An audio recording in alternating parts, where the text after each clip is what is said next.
Hey guys, tonight we wake up somewhere softer than steel, quieter than chainmail, and far more thread dependent than you probably bargained for. You're curled on a woven mat in a Yoruba tailoring compound at dawn. The air still damp with dew, and your left cheek faintly prickled by a single wayward sewing pin. A nearby rooster has just screamed your consciousness into motion, but the real wake-up call is the gentle hiss of cotton thread sliding through fabric, over and over. Like wind brushing a curtain, the compound is alive with murmurs. Not voices exactly, but a blend of breath, laughter, and the tiny gasp of cloth under tension. This is not your usual battlefield setting. Here, warfare begins in whispering courtyards and ends in armor so soft it rustles like laundry in a breeze. You probably won't survive this, not because it's dangerous, but because it's so soothing. You might fall asleep trying to dodge a spear. So, before you get comfortable, take a moment to like the video and subscribe, but only if you genuinely enjoy what I do here. And while you're at it, let me know where you're watching from and what time it is for you. I love seeing how far these sleepy little stories travel. Now, dim the lights, maybe turn on a fan for that soft background hum, and let's ease into tonight's journey together. You blink, stretch, and take it all in. The tailoring compound is a loosely connected circle of structures. One large hut that holds the massive vertical looms. A shaded dyeing area that smells of hot bark and iron. And several wide porches where master tailors work cross-legged, squinting at armholes. You're not in modern-day Nigeria, but somewhere about 2 centuries back, when kingdoms like Oyo and Ijebu still competed for honor, trade, and sometimes territory. In this timeline, the Yoruba are already renowned for their mastery of the loom, the dye pit, and the mystic seam. Textiles aren't just clothes, they're weapons, social passports, spiritual barriers, and family scrolls. The armor they make isn't hard, it doesn't clank, it doesn't gleam, and it certainly doesn't come in your size, but it works. Sort of, most of the time. Your host for the morning is an elder tailor whose hands are permanently stained in indigo. He doesn't say much, preferring to communicate with clucks, eyebrow lifts, and soft grunts of approval when you manage not to tangle the bobbin. You're not really sewing anything, more like learning how to sit quietly and not knock over the calabash full of obsidian black buttons. Still, you feel useful, important, even, because here, cloth isn't idle. Every thread is a decision. And every decision can mean the difference between getting nicked in a skirmish, or walking away with all your organs in the correct places. One of the younger tailors starts humming a tune you don't know. It might be a work song or a lullaby or both. The others pick it up. And soon the workshop has its own beat, needles, thread, voices, feet shifting slightly on packed earth. The rhythm is hypnotic. You fall into it. Historians still argue whether Yoruba cloth armor was originally invented as a practical defense, a ceremonial statement, or a spiritual cloak. The answer is probably yes to all three. What we do know, these padded tunics, sometimes up to a dozen layers thick, could absolutely stop slashes from certain blades. And they breathe, which is more than you can say for those poor folks marching around Europe in tin cans during the same era. You glance across the courtyard at a finished set. A long robe of dense cotton, dyed dark red, with intricate embroidered glyphs running down the chest like delicate scars. It's hanging on a peg, looking vaguely human in its limp posture. You swear it's watching you. A small boy walks by and casually flicks the robe's sleeve. He doesn't like mornings either, he says, and keeps walking. Wait, did he just say, he? Another tailor laughs softly and waves a hand. Don't mind him, he thinks all cloth has moods. But then again, she lifts a fold of your practice scrap, lets it drop. So do I. You're beginning to realize that in this compound, fabric isn't just material. It has weight, yes, but also presence. And maybe even opinions. Every piece you touch today has a story, a past, and, according to one whispering apprentice, a favorite time of day. Later, while carrying a heavy armful of quilted padding into the shade, you overhear 2 tailors arguing in low voices about thread tension. Not the mechanical kind, emotional.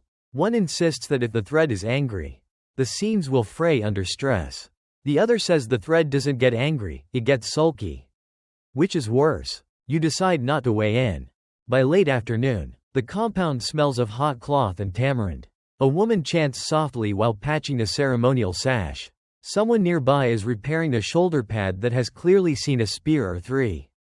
You help wash tools, lay threads to dry, and try not to look too closely at a bundle of garments said to have belonged to a now departed warrior. The air is still, the sun goldening everything it touches, and the only sound is that never-ending, feather-light whisper of thread pulling home. The next morning begins earlier than you'd like. You're jolted awake not by a rooster this time, but by the deliberate thunk of a blade, thunk, thunk, hitting something you really hope isn't vital. Turns out, it's a bundle of sugarcane stalks being hacked open for breakfast. You exhale in relief. For a moment, you'd forgotten this is a place where warfare begins in courtyards but doesn't always end on battlefields. You follow the smell of palm oil and maize cakes to the edge of the compound where a group of tailors, mostly men today, dressed in tunics stitched with narrow symbols, are inspecting a lineup of newly finished padded armor. These aren't fashion statements, they're field-tested tools, as essential to the Yoruba warrior's kit as a spear or a drum. Here's the thing. These armors aren't made of steel, but they've stood their ground in wars across tropical forests and savanna.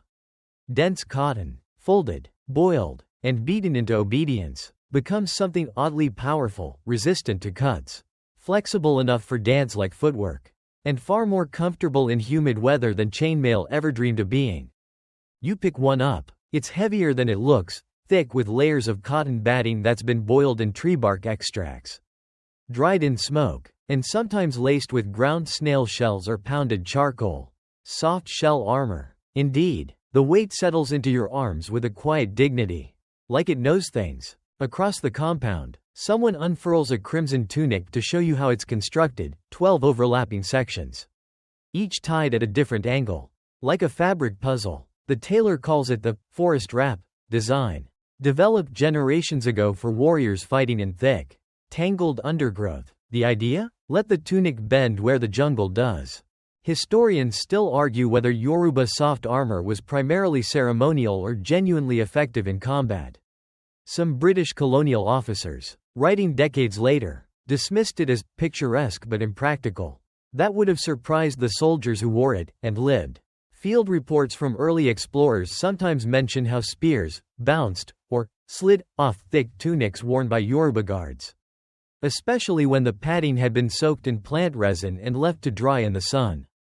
You get a demonstration. A wiry young man in an ochre tunic asks you to step back. He nods to his brother, who lunges with a dulled machete. The blade hits the armor with a muted FWUMP. The crowd claps once, in unison. You flinch, but the wearer simply shrugs and adjusts his belt. It tingled, he says, completely unbothered. And there's the oddest part of all. The cloth isn't just defense, it's part of identity. These tunics are loud even when they're silent. The colors, stitching patterns, and embroidery codes tell a whole story. Clan, rank, even profession. You learn to read the designs like tree rings. A red swirl means victory. A broken zigzag might mean the wearer survived a betrayal, or an exceptionally bad yam season. It's hard to be sure. One elder points at a white-bordered neckline and asks, "What does this one say?" You guess. He has a long neck? No. He's good at mediation. Right. Some designs are inherited, others are earned. You spot one garment with what looks like a stitched tree growing upside down across the spine.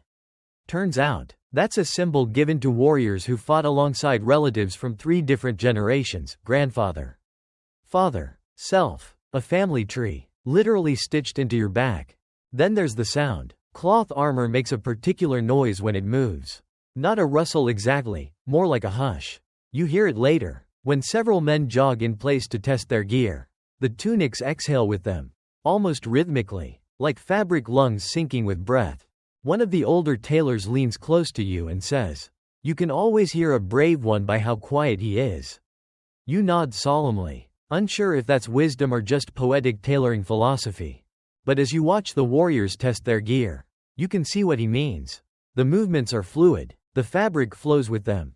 These aren't walking hay bales, they're dancers in disguise. You remember hearing that in some Yoruba battles, soldiers were chosen based not just on strength, but rhythm. A warrior who could move in time with the talking drum was more likely to strike and dodge effectively. Armor like this didn't just absorb blows. It amplified agility. In fact, the fusion between music and movement becomes even clearer when someone brings out a set of bata drums. Suddenly, the courtyard becomes a training ground. The warriors line up, and at the first thump, they begin a kind of slow-motion sparring. Cloth rustles in time with beats. You spot one fighter whose tunic flares like a sail when he turns. Another flicks his hem like a cape. You swear he's enjoying the drama of it. Show off. Someone whispers, fondly. By sundown, you've helped sweep the testing ground and stack armor back on the storage pegs. Each garment hangs with a kind of slouch, as though tired from its own participation.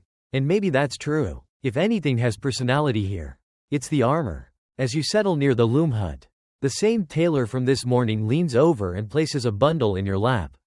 It's a half-finished tunic, padded but uncolored. It seems still open. Waiting. Yours, she says simply. You blink. I haven't even. She waves a hand. It'll learn with you. And somehow, that makes perfect sense. You wake with the tunic still in your lap. It's uncolored cotton catching the early morning sun like ash that never burned. A soft rustle nearby draws your attention, not warriors this time, but women. Lots of them. Their arms are bare, their heads wrapped in bright scarves, and their hands are already moving with an almost frustrating serenity. You follow the hum of their weaving songs to the largest hut in the compound. Here, in this warm hive of quiet labor, is where the armor truly begins, not in battlefields, not even in tailoring corners, but on looms run by women who don't shout, don't rush, and somehow don't seem to sweat despite the thick air. Their fingers move in patterns so complex your brain gives up halfway through trying to track them. You take a hesitant step forward and are handed a narrow wooden shuttle. No explanation, no warning. The elder weaver next to you grins like she's seen this 100 times before. She has. You fumble it immediately. She does not look surprised. Yoruba weaving has been a domain of women for centuries, especially in southern towns like Izian and Oyo, where narrow strip weaving, called aso-oki, creates the building blocks of both regal garments and armor layers. The strips, often no wider than your hand, are stitched together later to form larger panels. But that's the easy part. The hard part? Keeping every thread in conversation with the others. The elder next to you doesn't speak much English, but she does tap the side of the loom and murmur. Ebo, listen. Not with ears. Exactly. More with fingers. The fabric will tell you if it's unhappy.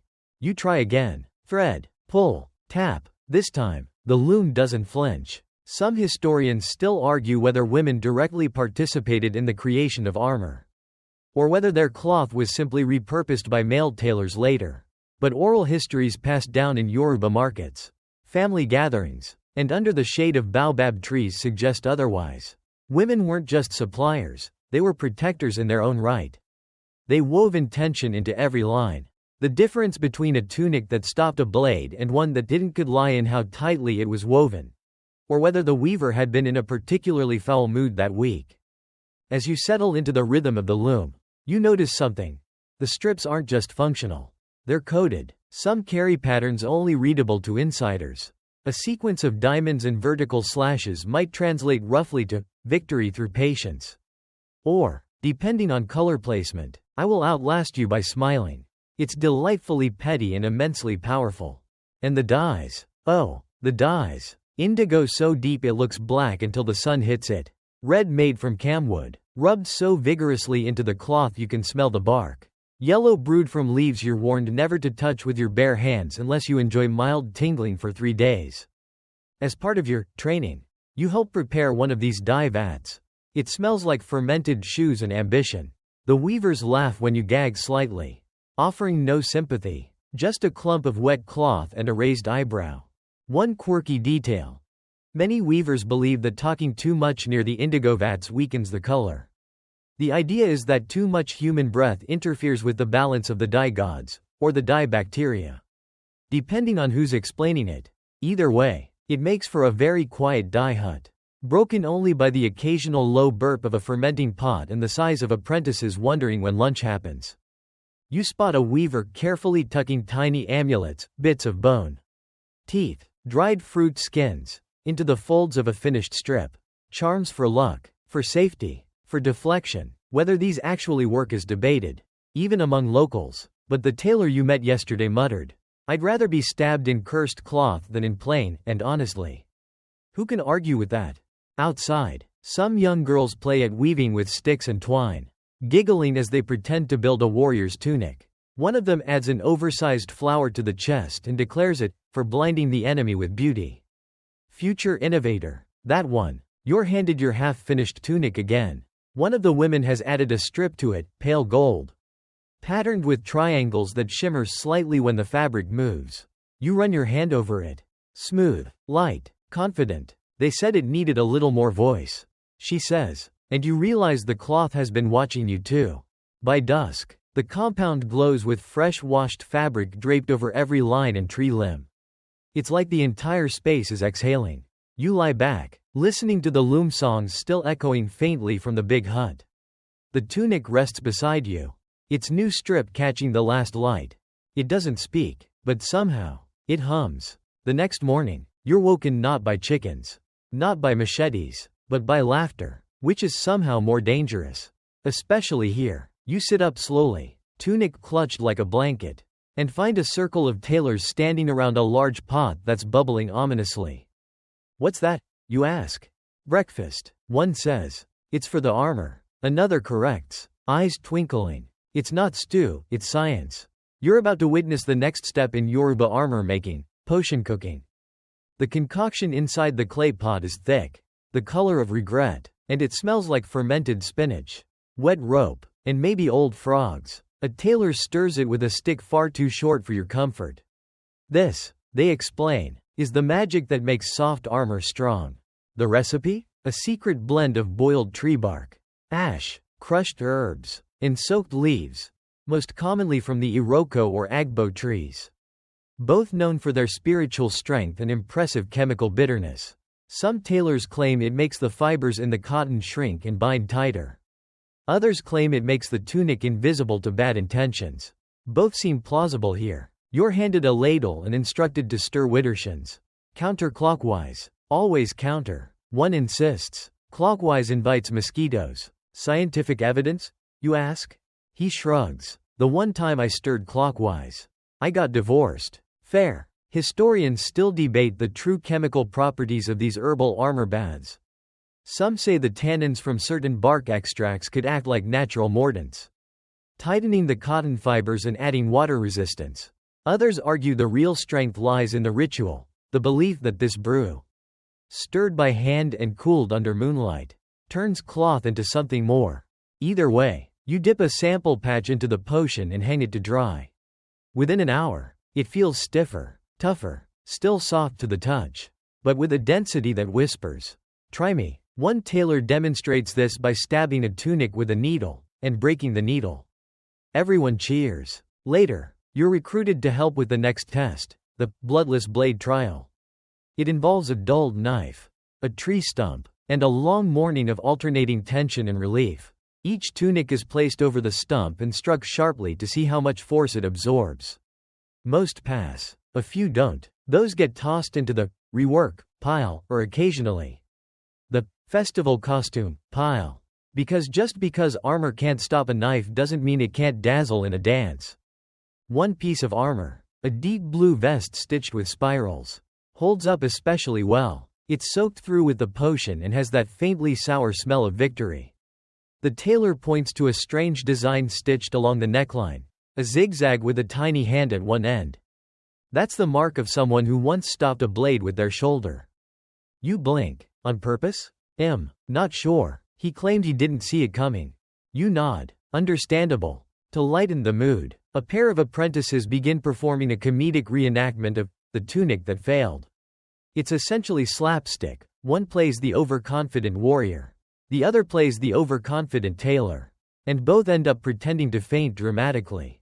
You laugh along with everyone else. But make a note. Don't let your tunic become a punchline. After lunch, which involves roasted yams and something suspiciously crunchy, you return to your half-finished armor. One of the tailors offers to help you temper it.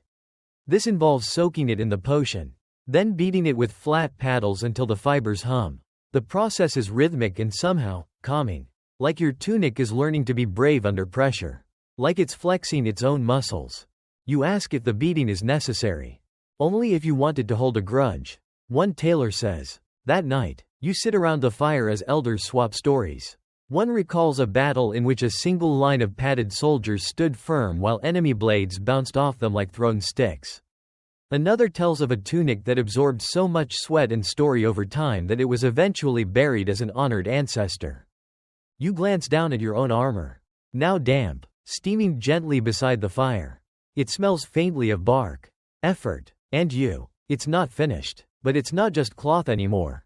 And neither are you. You're woken this time by drums. Not battle drums, nothing so urgent.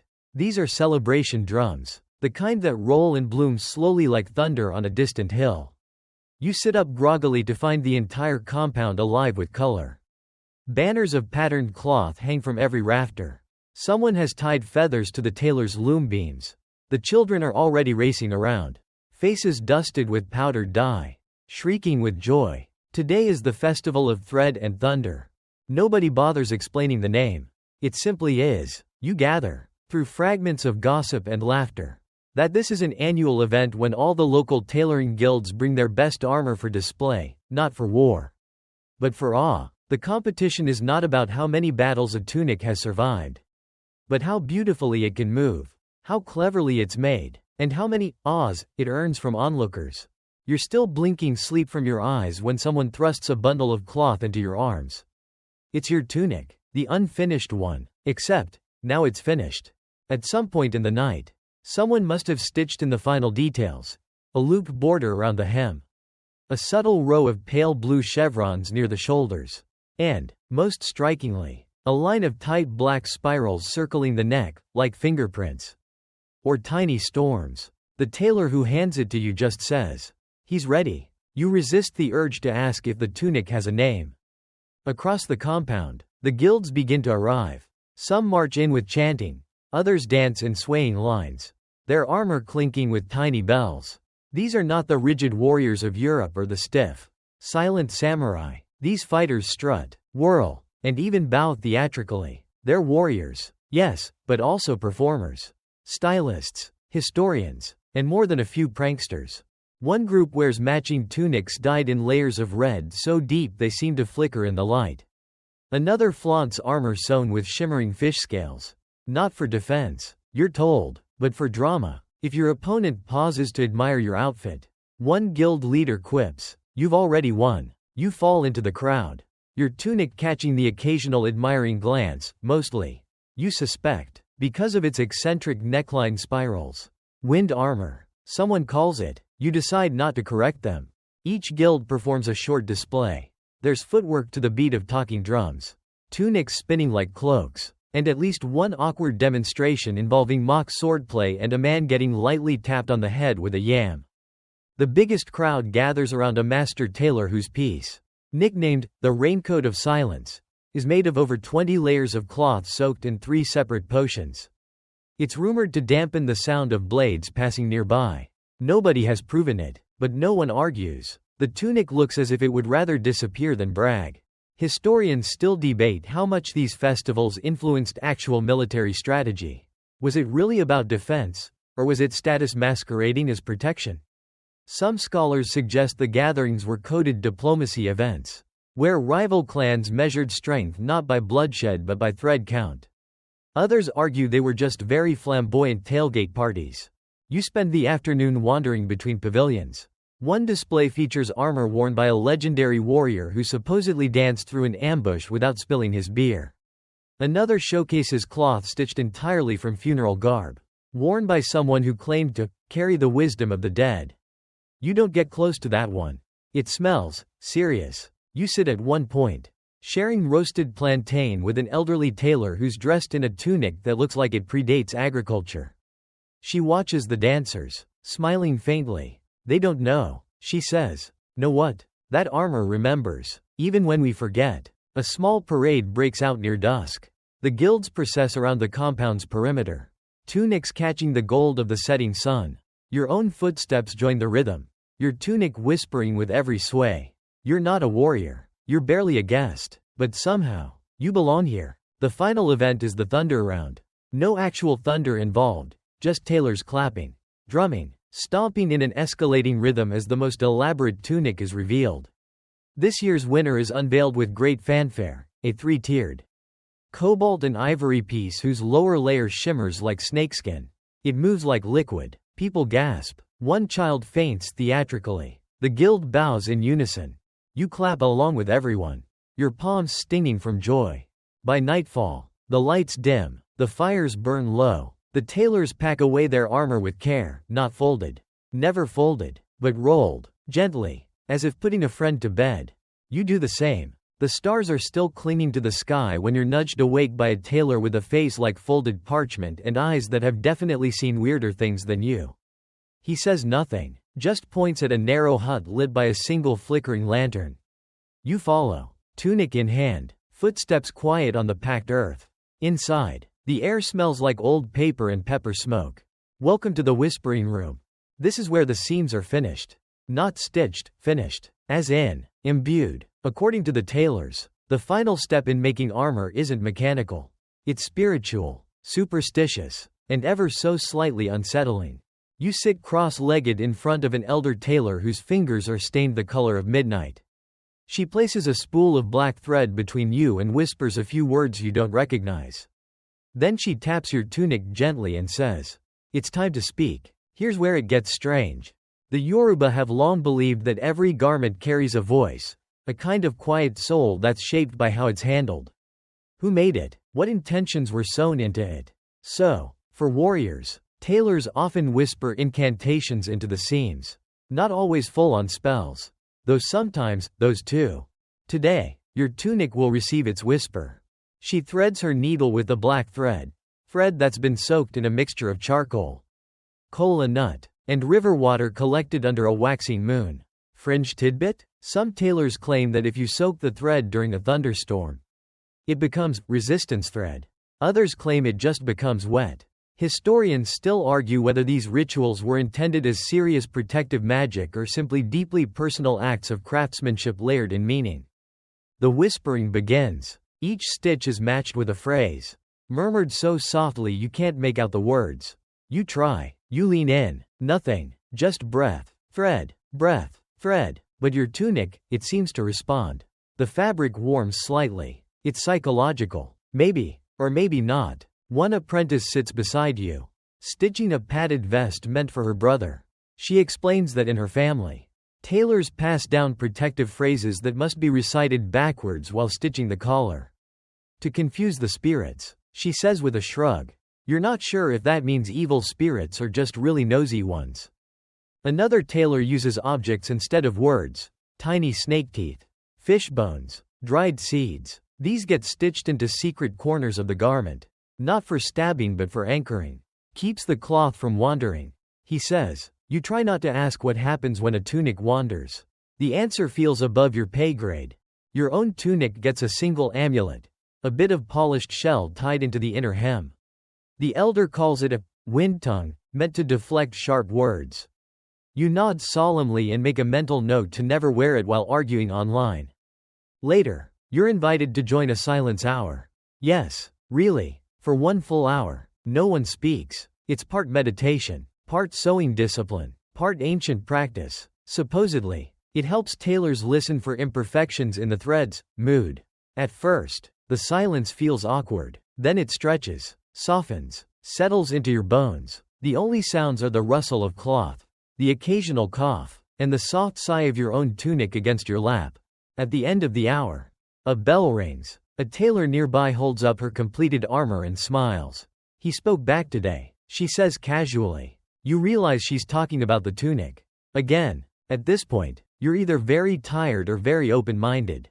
Possibly both. You're handed a needle. It's not sharp, more like gently assertive. You're going to finish the final seam yourself. Your fingers tremble slightly, but the thread pulls through smoothly.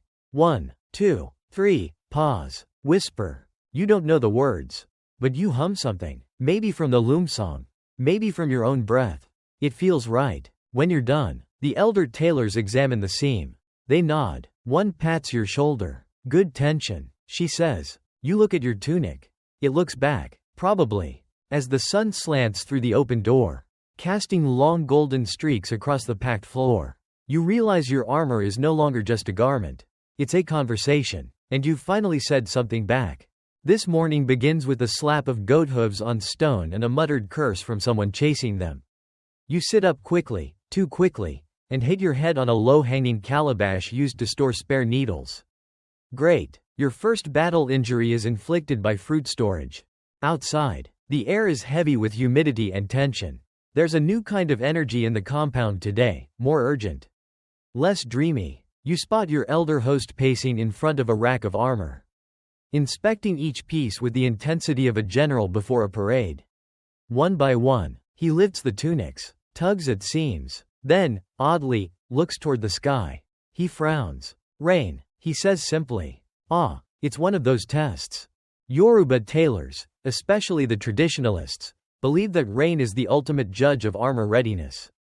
Not fire, not fists, not blade. Rain. If a tunic wilts in water, it's not fit for war, or peace, or even polite festivals. Some say the way a tunic soaks and dries reveals its spirit. Others say that too much dampness just makes a warrior smell like wet plantains. Both are valid concerns. Your elder announces today's inspection in a voice that's half formal, half dramatic. We shall test the cloth, and the cloth shall answer. So, naturally, a line of armor is hung from a rope stretched between two poles like a lazy day laundry parade. Your tunic is in the middle. It sways nervously. One by one, tailors douse the garments with large calabashes of water collected from last week's storm. Not tap water, not well water, rainwater. It's sacred in a practical kind of way. More, heaven-sent textile validator than holy.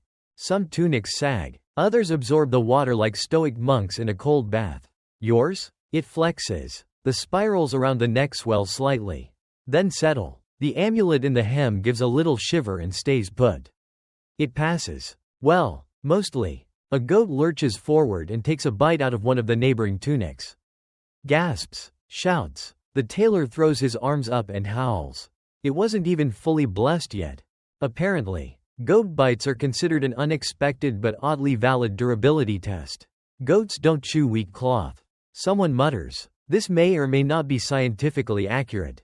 But in the compound, it becomes gospel. Your tunic escapes nibbling, barely. You take it down yourself and check it over. Damp, heavier, but intact. Even smells a bit nicer somehow. Like rain and bark. You sling it over your shoulder like a warrior returning from ceremonial mop-up duty. Later, the testing moves to movement drills. Your group is led to a clearing just beyond the compound, a wide, packed dirt arena under the filtered shade of tall trees. The sounds of drums echo gently from somewhere you can't see. Each person dons their armor and begins what looks like a battle dance. But slower, a little theatrical, almost elegant. It's meant to see how the fabric responds when twisted, ducked, struck, or, occasionally, fallen upon. One man's tunic gets caught on a branch. He spins twice, yanks it free, and poses like it was all part of the plan. Everyone claps. Confidence counts. Another tailor showcases a deflection roll, a maneuver where the armor's folds cause sticks or spears to slide away from vital organs. Demonstrated using palm fronds, of course. No sharp edges today. That comes later. Maybe. You try your own steps. Your tunic moves with you. Not against. It breathes. It flows. It makes you feel like you belong to something older. Slower. Cleverer than anything written in a history book. Historians still argue whether these drills were martial training or ceremonial theater. The truth, you suspect, is both. It teaches muscle memory. It teaches rhythm. And it teaches the tailors how their work performs when it's sweaty, smacked, and seen by a crowd. There's one last test today, the listen test. It involves a tailor kneeling beside each armored participant and listening with one ear pressed gently against the tunic's chest. They're not checking your heartbeat. They're listening for the cloth. Yours is last. The elder rests his head against the spiraled neckline and closes his eyes. 10 seconds. 15. He opens them. He hums like a traveler. He says, "You don't ask what that means. But you smile anyway." As the sky darkens with real rain clouds this time, the tailors begin packing up, shaking out the armor, and laughing softly. You're soaked. sore, and slightly nibbled by bugs. But your tunic? Unbothered. This morning, you wake to find a small crowd gathered around a stool. Not someone sitting on it, no. The stool is the center of attention. And sitting on that, looking rather proud of itself, is a tunic. A very large tunic. Behold, someone announces with a grin. The 12-layered tunic of Chief Omotosho the Stubborn. The tailors part like theater curtains as you approach. The tunic drapes down like a tent made of densely stitched clouds. Each layer dyed a slightly different shade of rust, indigo, or soot. It's regal, ridiculous, and undeniably magnificent. There's a gentle curve in the middle where it seems to be slumping under its own wisdom. You try to lift it. It does not move, not even a polite wiggle. Someone snickers behind you. We used to store millet in it during the dry season. You straighten up, adjust your posture, and pretend your wrists didn't just learn humility. It turns out this particular piece of armor belonged to a chief who was infamous for never backing down, physically or conversationally. Legend says he commissioned the tunic with the instruction, "Make it so no one can drag me off the battlefield or the council floor." Success. One of the tailors flips the hem to reveal the interior. It's like reading a topographical map in thread. Hidden stitches, folded charms, whole conversations sewn in embroidery. Some of the patterns are meant to confuse the enemy. Others? Tailor gossip. "That bit there," the tailor says, pointing to a tiny knot, means not actually brave, just hard of hearing. You love it. Historians still argue whether such massively layered armor was ever practical. Realistically, most warriors wore tunics with 4 to 6 layers at most, enough to offer protection but still allow mobility. 12 layers? That's a statement. It says, "I'm so important, I don't even need to dodge." The chief, as the story goes, didn't fight often, but when he did, people made sure to trip before reaching him. Partly from respect, partly because of the echo his tunic made when he walked, a muffled thud-thud like a distant drum wrapped in a blanket. You're invited to try it on. With assistance. 4 tailors hold it open. You step in, and promptly disappear. From inside, the world sounds muffled. Everything is warm, dim, and faintly spicy, like sleeping in a well-seasoned pantry. You try to raise your arms. They don't. Not really. This isn't armor. You murmur. It's upholstery. The tailors cheer. Someone beats a drum. The tunic, now worn by you, or maybe vice versa, is walked in a slow lap around the compound. It's a parade of one. By the time you emerge, sweatier and wiser, the tunic is hoisted back onto its stool, where it resumes its slouch of eternal judgment. You bow politely to it. It's earned it. Later in the day, you hear other stories of oversized armor. One was used as a wedding canopy. Another as a disguise for a fleeing noble. He hid inside while the tailors pretended to be transporting a very grumpy ghost. No one checked. Even more curious, one tailor tells of a tunic designed with negative layers, stripped down to the bare minimum, then worn over clay plates molded to the body. It wasn't soft at all. It was brittle and hot and didn't last. But it made for excellent theater when it shattered mid-duel. Back at your corner of the compound, your own tunic feels lighter by comparison. You hold it up, and for the first time, it feels like an extension of you, not just cloth, not costume, but skin with stories. That evening, during a quiet moment near the fire, someone asks what name you'll give your armor. You blink. You hadn't thought about that. One of the apprentices chimes in. Mine's called, "Don't Trip." It's motivational. Another calls theirs, "Rain Cousin." You look at your tunic and, without overthinking it, say, hums when waiting. There's a pause, then nods. A name doesn't change the cloth, but it does mean you're responsible for it now.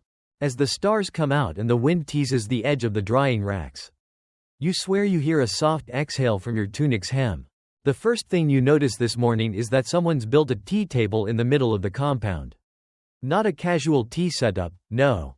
This is full colonial awkwardness, porcelain cups, lopsided saucers, and a silver-plated sugar bowl that's already attracting ants.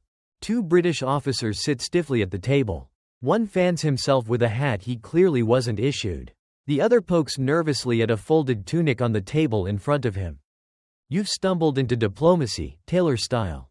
The Yoruba tailors have invited the officers for what might generously be called an educational demonstration. More accurately, It's a cross-cultural spectacle involving confused empire men and very unimpressed seamstresses.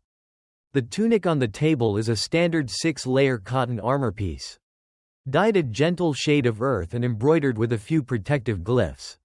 One officer leans in, sniffs it, then recoils slightly. Smells of roots? Yes, the head tailor replies. Deadpan. Roots are strong. You are unofficially appointed as translator, not linguistically, but emotionally. You sit nearby, sipping warm tea that tastes faintly of ginger and strategy, and prepare to witness this dance of misunderstanding.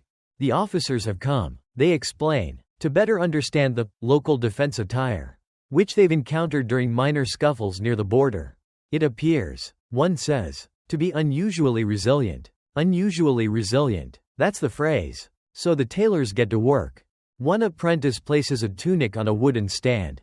Another takes a cutlass, dulled slightly, and strikes the shoulder. The blade bounces off with a solid whump. The officer blinks. You patted it, he accuses. Yes, says the tailor. With what? Cloth. Historians still reference similar British reports from the late 19th century, especially during the colonial campaigns in West Africa. Officers often remarked, sometimes in tones of admiration, sometimes confusion, at the layered cotton armor worn by Yoruba and neighboring warriors. It didn't match their expectations of military gear. It wasn't metal. It wasn't heavy. And yet, it worked. One record describes a British soldier trying to slice a captured tunic with a bayonet. The blade skidded, he wrote, as though repelled by rubber. Which is impressive, considering rubber hadn't yet entered the tailoring vocabulary.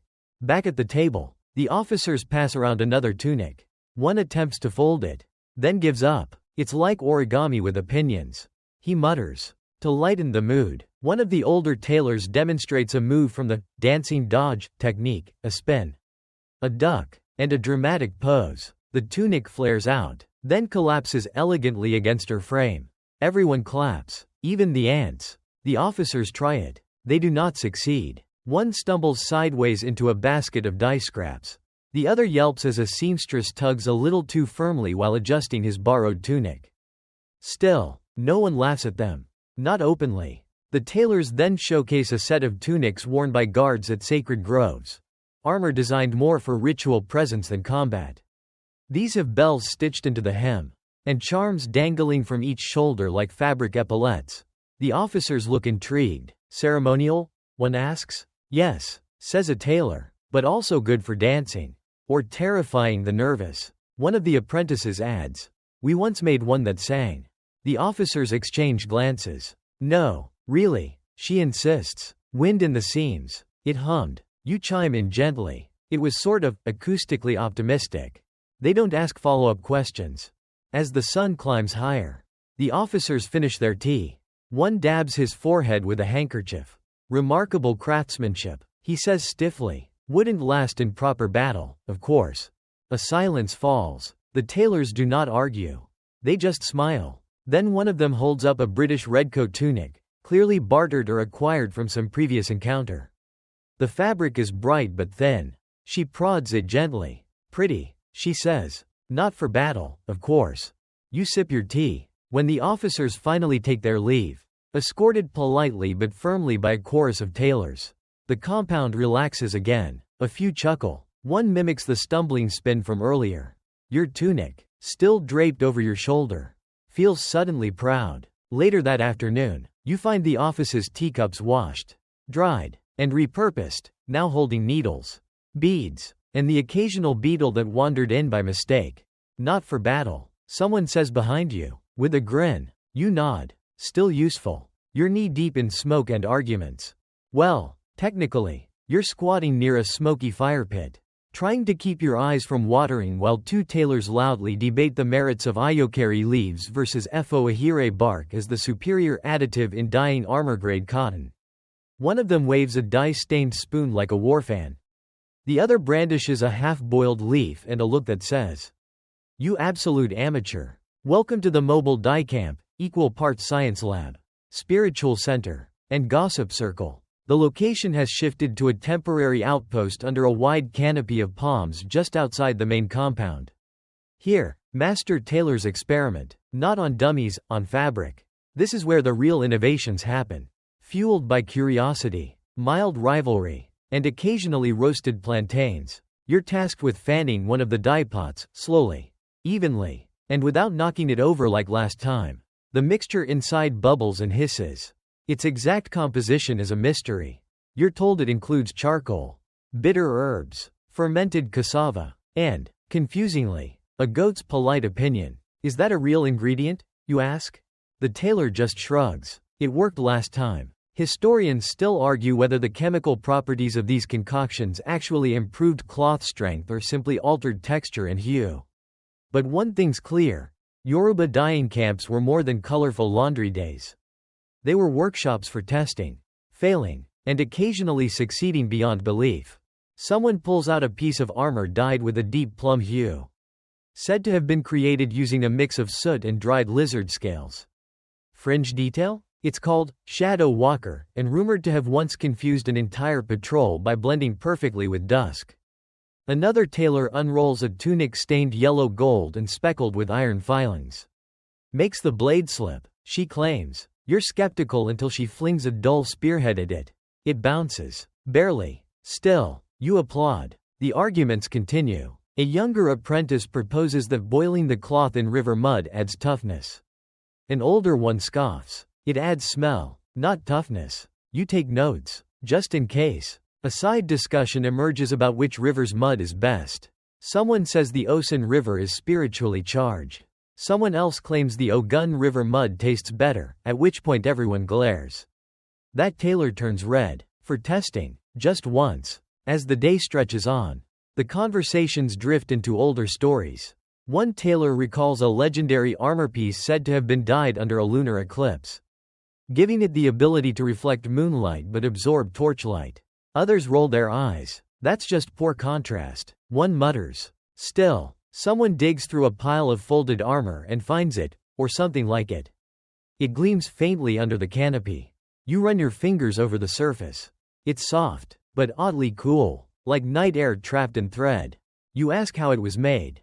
The answer? By listening carefully to bad advice, and stopping just in time. You love this place. Towards sunset, the group gathers around the oldest tailor present, a man with fingers like driftwood and a voice like palm wine syrup. He begins to tell the tale of the tunic that waited. As the story goes, a tailor crafted an armor tunic so finely, so perfectly, that he declared no one was worthy of it yet. So he packed it away in a calabash lined with silk and buried it under a talking tree. Decades passed. The tailor died. The tree was cut down. And still, the tunic remains, waiting for the one warrior it fits without needing a single adjustment. You think it's true? Someone whispers. The elder shrugs. Would you try it on?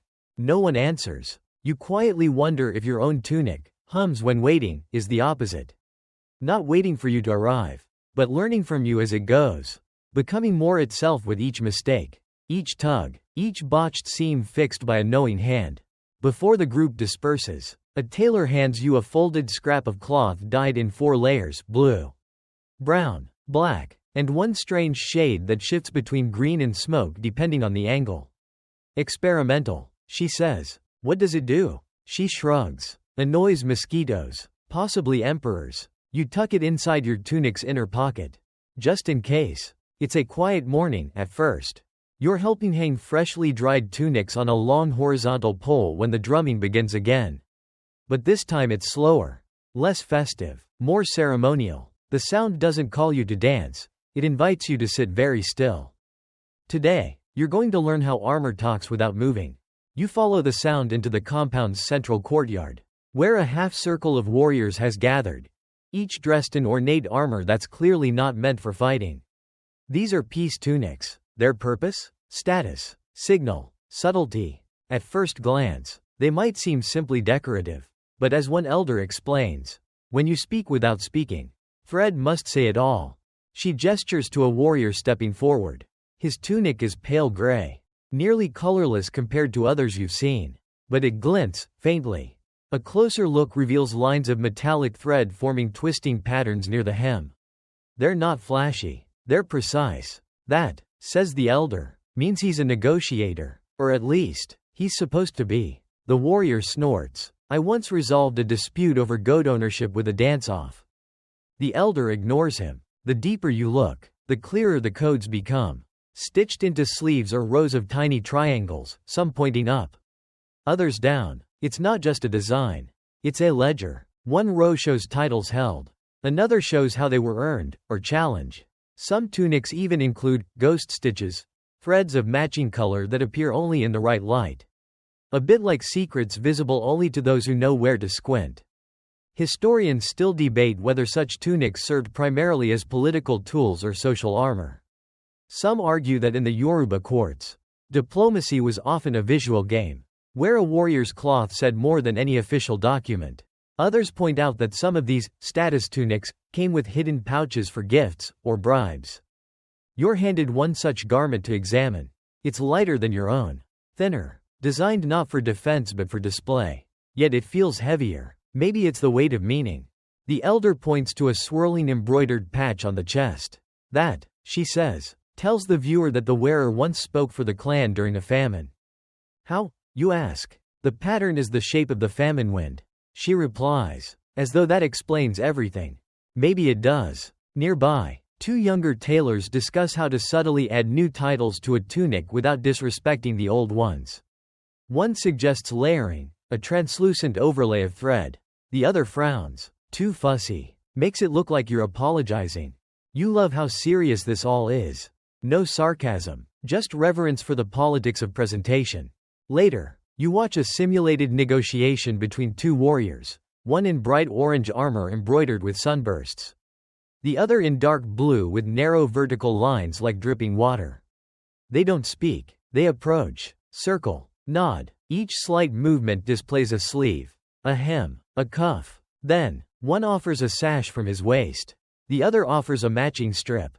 They exchange, knot the cloth together, and nod again. Treaty. Someone says behind you. No lawyers needed. There's a story told as the sun begins to sink. It's about a Yoruba king who once sent a tunic in his place to a peace meeting. Not a messenger, just the tunic. Carried on a pole, draped like a banner. And somehow, the other side accepted the terms. Because they recognized the thread. Your host explains. And the thread never lies. You glance at your own armor. Now sun softened. The neck spirals quietly reflecting gold light. Maybe your tunic isn't for battle after all. Maybe it's for showing that you could battle, and choose not to. Someone hands you a narrow belt, stitched with alternating red and black squares. Put this on when you want someone to stop talking. She says, what if it doesn't work? Then you tie it tighter. You smile, but you keep it. Another language, stitched and folded and worn on your chest. As night falls, the tunics are carefully removed, rolled, not folded, and stored in long carved boxes, each marked with sigils only the tailors can interpret. Like putting voices to bed. You lie back beside your own armor, letting the weight of unspoken words settle gently across your chest. You understand now. A good tunic protects your body. A great one protects your story. The sound of shears and murmured prayers greets you before the sun does. It's just past dawn, and already the tailors have gathered around a low platform covered with folded, faded cloth. Some pieces are richly dyed but worn thin. Others are ghost pale, their patterns dissolved by time and washing. All of them are old, revered, even, and every single one was once worn by someone who no longer walks among the living. Today, you're helping rework the cloth of the dead. It's a delicate process, and not just because of the emotions involved. In Yoruba tradition, cloth can carry spiritual residue. A tunic that absorbed bravery, grief, or last breaths might also hold onto those energies. Cutting into it isn't just tailoring, it's dialogue. You're handed a tunic to unfold. It's heavier than you expect. The hem is frayed, and the neck has been reinforced so many times that the stitching looks like tree bark. It belonged, you're told, to a warrior named Ajani. No one says how he died, but they all agree, he never flinched. His cloth never did either. Someone adds, you watch as the elder tailors begin the ceremony.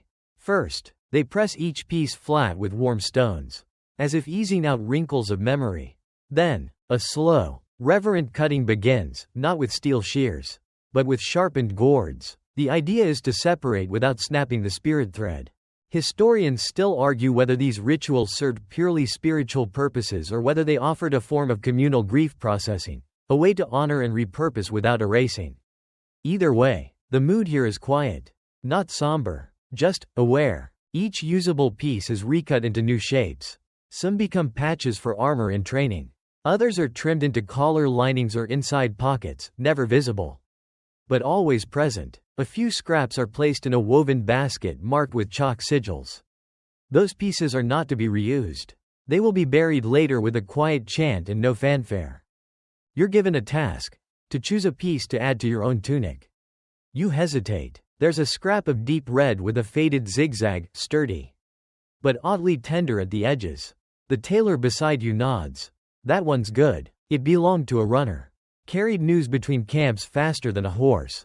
You sew it into the underside of your left sleeve, where only you will know it's there.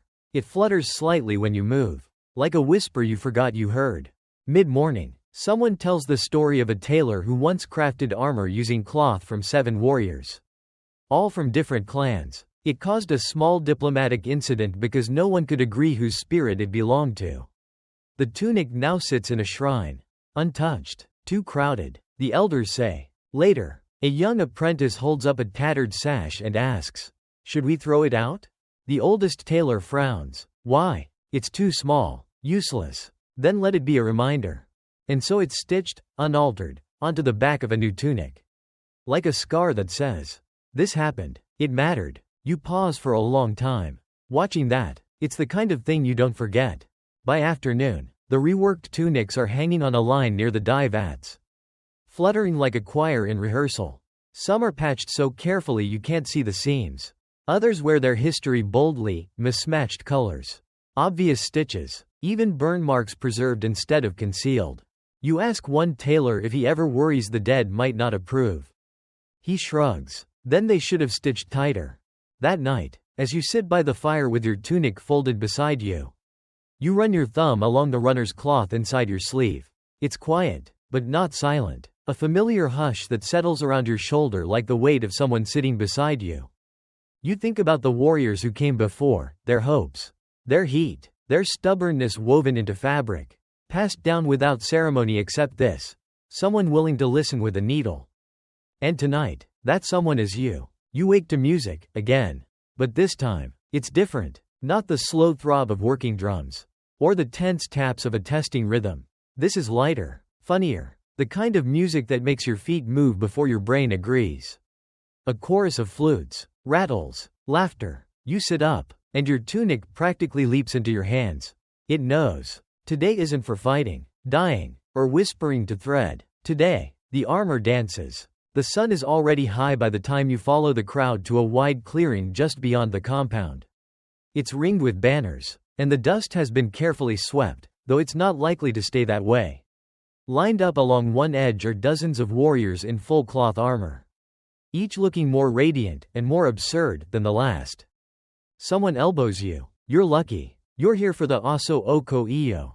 You raise an eyebrow. The what now? They grin. The armor that dances. Every so often, the tailors hold a grand event, not quite a festival, not quite a competition, where warriors dress in their finest armor and perform choreographed routines. But these aren't war drills or intimidation displays. They're joyous, campy, and slightly ridiculous. Think synchronized shoulder shuffles, cape twirls, even the occasional backflip if the tunic allows. You watch as one group begins their set. 6 warriors in matching crimson armor embroidered with sunbursts step forward, stomp 3 times, and erupt into a routine that looks like a cross between battle training and competitive hopscotch. Their tunics flow, flare, and sometimes flap in defiance. Another group enters, draped in sea-green armor covered in silvery thread shaped like tiny fish. Their dance includes several fake falls and recoveries, all choreographed, all hilarious. The crowd roars with approval when one of them uses the hem of his tunic to mime wiping tears away after a pretend defeat. It's joyful chaos. Historians still argue about the origins of this tradition. Some claim it began as a way to calm tensions between rival clans. Better to outshine your enemies with footwork than actual warfare. Others insist it was just a way for tailors to show off how well their work could move. Either way, the message is clear. Armor is not just about protection. It's about performance. One particularly famous piece, a tunic with 7 layers and 32 bells hidden in the lining, is brought out for a solo. The wearer spins once, twice, and then erupts into a rhythmic foot shuffle that sets every bell jingling in harmony. It sounds like a cheerful ghost stampede. The tailors cheer louder than the audience. You're pulled into the preparations before you can protest. Someone ties a length of yellow cloth around your waist. Someone else smooths out your tunic's shoulders and yells, "More wrist. Always more wrist." You're not a dancer. Not really. But the music's infectious. And your tunic hums when waiting, seems oddly cooperative today. You join a small ensemble near the back. Your role is simple: 2 steps. Turn. Point dramatically to the sky. Repeat. Occasionally pretend to dodge an imaginary spear. Nailed it. Somewhere in the routine, you trip. Not dramatically. Just enough to stumble forward with your arms flailing. Your tunic catches the wind. Flares around you like a sail. And you land in a kneel that looks just choreographed enough to count. The crowd cheers. Your group pulls you back in with high fives and shoulder pats. That was art, someone says, eyes wide. You don't argue. As the routines wind down, the tailors hold an informal vote, not for the best performance, but for most theatrically unexpected. A warrior in a bright pink tunic covered in stitched snakes wins handily after miming a battle against an invisible chicken. It's unclear whether it was planned. No one cares. As the sun dips low, the celebration slows. The warriors roll their tunics carefully and lay them on embroidered mats. You join them, placing hums when waiting beside you. Its hem still faintly smells of dust and joy. Someone passes you a bowl of palm wine and asks, "How'd it feel?" You think for a moment, like dancing in someone else's story, and then realizing it was mine. They nod. That night, you dream of fabric flying, of thread laughing, of seams that open into song. And when you wake, your feet are still tapping. It's nearly dark when you notice the boy. He's crouched in the shadows of the dye shed, his arms wrapped around a crumpled bundle of half-finished cloth. You wouldn't have seen him at all if the wind hadn't shifted. Lifting the edge of the tunic in his hands and revealing the oddest thing. The stitching on it doesn't run straight, it pulses. Like a heartbeat you can almost feel through your eyes. Someone near you mutters, "Ah." The whisperer's boy. You wander closer. The boy looks up, maybe 10, maybe 12, with thread around every finger and that particular kind of focus usually reserved for people who hear more than they speak. He doesn't greet you, he just returns his attention to the fabric, gently smoothing it with the flat of his palm. "What are you making?" you ask. He tilts his head. "It depends." "On what?" He presses his thumb into the seam, closes his eyes, and replies, "On how the thread feels about it." "Oh." You sit beside him, careful not to crowd. He offers you a corner of his cloth to touch. It's soft, but tense. Like a drumhead, almost. As you run your fingers across it, you swear the pressure of your touch changes its temperature slightly. You're not sure if you're imagining it, but the boy clearly isn't. In some Yoruba tailoring traditions, particularly among those who learn from diviners as well as tailors, thread isn't merely spun material. It's a communicator, a translator. Some even believe it holds ancestral memory, especially when woven with intention. These tailors don't just sew, they listen. Historians still argue whether such listening tailors were common or more mythical than real. Some claim it was just poetic language for being extremely observant, using the senses to read tension, humidity, cloth weight, and muscle movement. Others believe these tailors were, quite literally, thread sensitive, able to feel fault lines and moods in materials the way a musician senses discord in a tuned string. The boy, whose name turns out to be Ao, learned from his grandmother.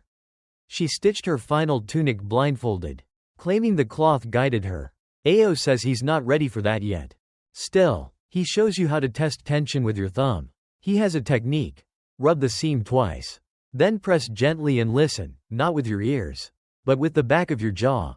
It sounds absurd, until it doesn't. You try, rub, press, wait, and there it is. A faint impression, not a sound, more like a tug in your teeth.